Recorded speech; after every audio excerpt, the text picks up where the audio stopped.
C'est pour moi le plus beau métier du monde. C'est un métier passionnant qui vous fait voyager. Vous êtes au cœur des événements. C'est un défi permanent.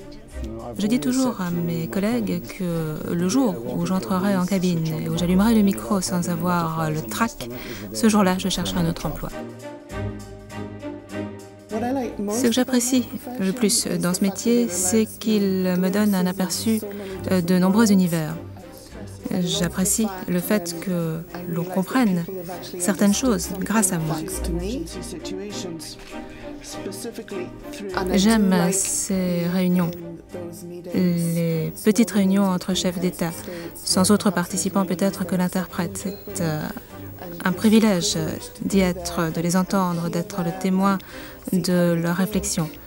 Mais il faut toujours garder à l'esprit le fait que si vous y êtes, c'est en tant qu'interprète, pas parce que ce que vous représentez en tant que personne. C'est votre métier, pas question donc de jouer les primadonnas. L'interprète est un intermédiaire entre ceux qui s'expriment dans une langue donnée et ceux qui comprennent une autre langue.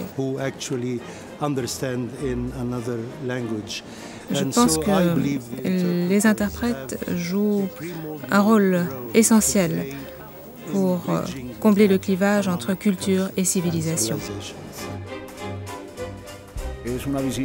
Cette visite vise à concrétiser une volonté politique exprimée à plusieurs reprises.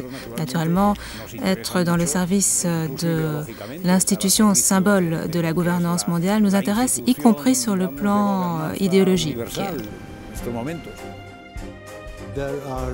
Il y a plus de similitudes entre le Parlement européen et les Nations unies. Il s'agit dans les deux cas d'assemblées parlementaires et dans les deux cas d'assemblées parlementaires multilingues. Le Parlement européen fait face à une pénurie d'interprètes et de traducteurs, tout comme nous aux Nations unies.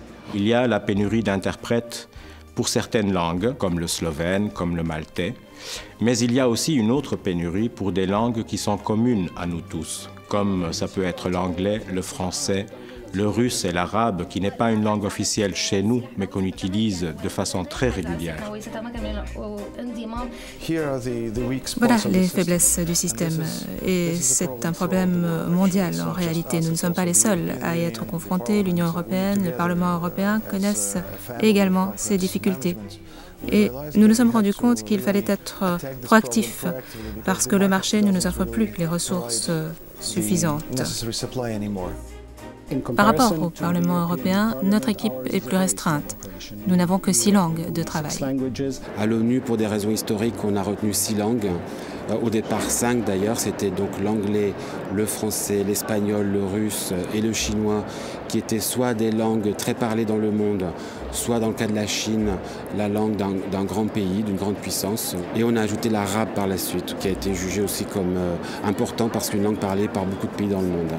Ce qui fait un total de 30 combinaisons linguistiques, alors que le Parlement travaille avec 23 langues officielles, bientôt 24, ce qui fait pour l'instant 506 combinaisons linguistiques. C'est une simple question d'échelle, mais fondamentalement nos services sont les mêmes. Régulièrement, nous comparons nos charges de travail, nous comparons nos normes, les normes de qualité également.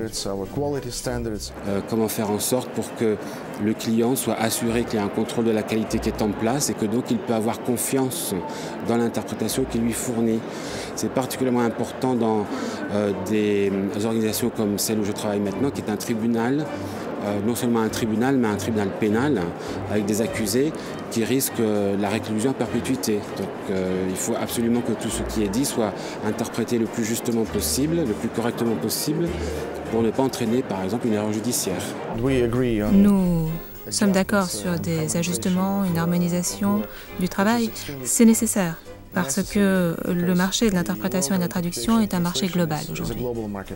Il y a régulièrement des interprètes fonctionnaires du Parlement européen qui vont aux Nations unies pendant leur assemblée générale pour travailler en cabine là-bas.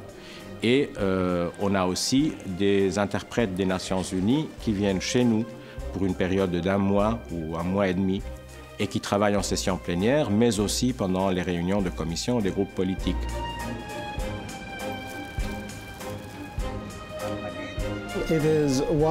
C'est une des semaines les plus sensibles pour nous, très certainement la plus chargée.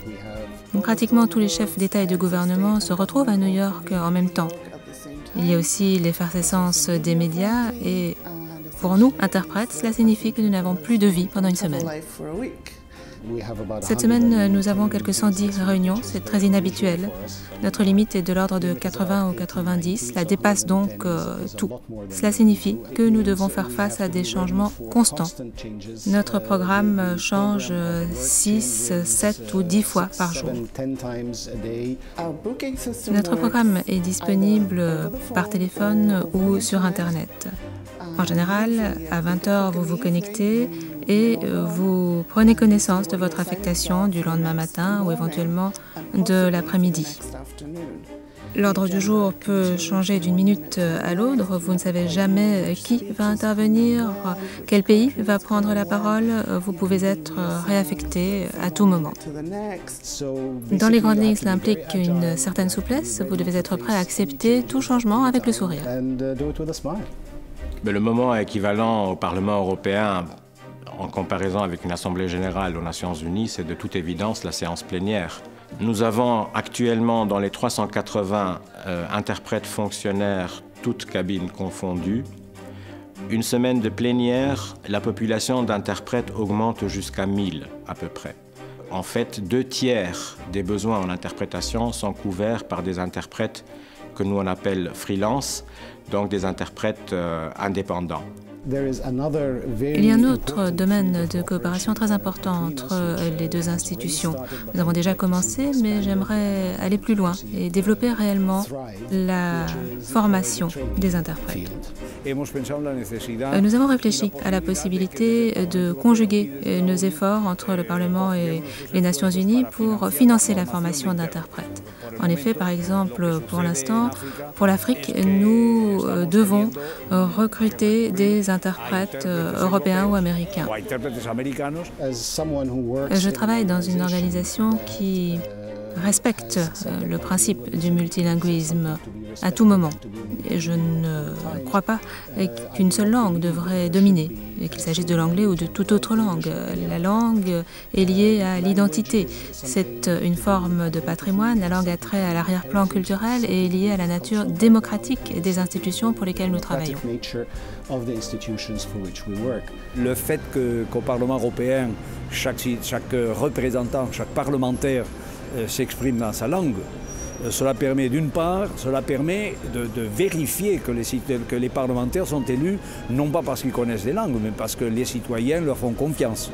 Mais surtout, le fait que chacun s'exprime dans sa langue et qu'il y a une interprétation dans toutes les autres langues, ça permet à n'importe quel citoyen de mon pays, par exemple, de suivre ce que je fais, donc de juger l'action de celui qu'ils ont élu pour défendre leurs intérêts et de suivre ce que je dis, mais aussi de suivre tout ce que les autres disent dans un débat.